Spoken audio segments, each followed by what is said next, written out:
भगवान के दर्शन से भी दुर्लभ है सत्संग।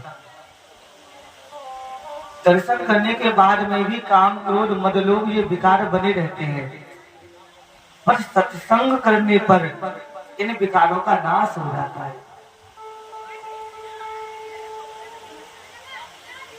ध्रुव जी महाराज को गिलानी हुई और मृत्यु के सर पर पैर रखकर ध्रुव लोक को प्राप्त किया। ध्रुव जी से पहले ध्रुव जी की माता को वह दिव्य धाम मिला। इनके ही वंश में एक अंग नाम के राजा हुए जो बड़े धर्मात्मा थे। पर महाराज अंग के यहाँ पर एक धर्म निरपेक्ष पुत्र हो गया, दुष्ट पुत्र पैदा हो गया। बहन का पापाचार जब बढ़ा, महाराज अंग देख नहीं पाए अपने पुत्र के पापों को, तो राज्य छोड़कर बिना बताए चले गए। और जब महाराज नहीं जब दिखाई पड़ी किसी को, तब सबने विचार करके बहन को राजगद्दी पर बैठा दिया। जैसे ही सत्ता मिली, बहन ने अपना पापाचार करना प्रारंभ कर दिया। ये धर्मनिरपेक्ष राजा है, धर्म को मानने वाला नहीं है। बहन ने सबसे पहले पूजा पाठ को कराना बंद करा दिया, कथा भागवत सत्संग इनको बंद करा दिया। जब पूजा पाठ सत्संग बंद होने लगा, तब संतों ने जाकर के समझाया कि महाराज आप क्यों कथा भागवत पूजा पाठ बंद कराते हो। कहा कि आपकी पूजा करना बेकार है। किसकी पूजा करते हो?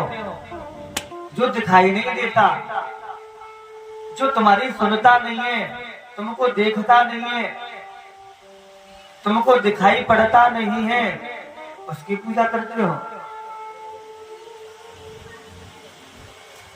संतों ने कहा कि महाराज तुम्हें पूजा नहीं करनी है तुम मत करो, पर हमारी पूजा क्यों बंद कराते हो?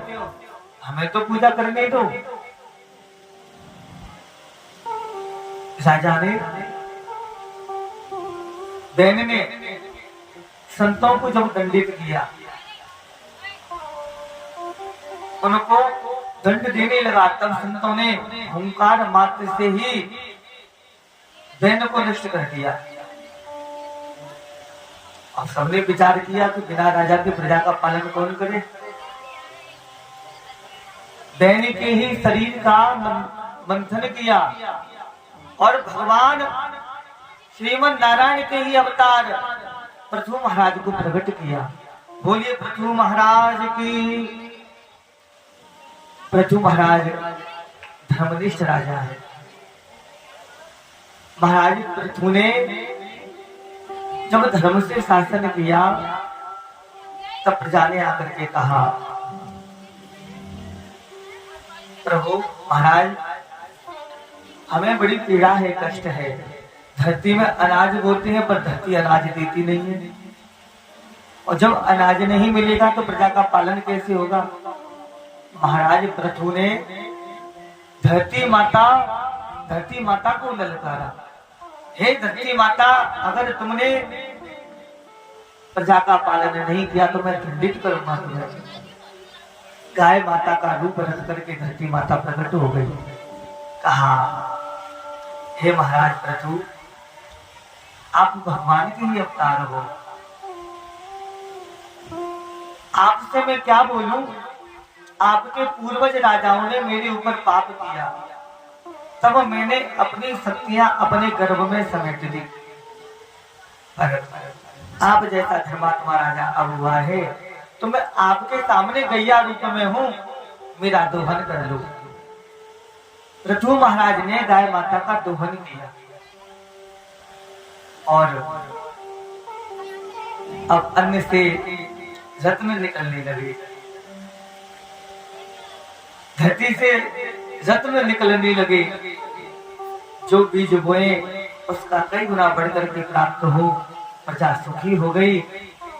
महाराज ने यज्ञ किया, 100 यज्ञ किए। इंद्र ने अपनी पुत्री का विवाह पृथु महाराज से किया। इनके यज्ञ में भगवान श्रीमन नारायण प्रकट हुए। यज्ञ नारायण प्रकट हुए तो महाराज पृथु से कहा कि वरदान मांगो। पृथु जी ने कितना सुंदर वरदान मांगा। कहते हैं आपकी कथा पतित पावन है। हे भगवान, आपकी कथा व्यथा को दूर करती है। सौभाग्यशाली होता है जो आपकी कथा सुन पाता है। आपकी कथा कानों को प्रिय लगने वाली है, हृदय को शीतल करने वाली है। इसलिए जहां भी आपकी कथा हो, मैं आपकी कथा सुनूं, इसलिए मुझे 10,000 कान दे दो। 10,000 कान मांगे भगवान की कथा सुनने के लिए। हमें 2 कान दिए, इनसे दूसरों की बुराई सुनना अच्छा लगता है। कथा भागवत सुनना ये कहाँ अच्छा लगे, ये उनको ही अच्छा लगे जिनका गोविंद में प्रेम है, भक्ति है भगवान से।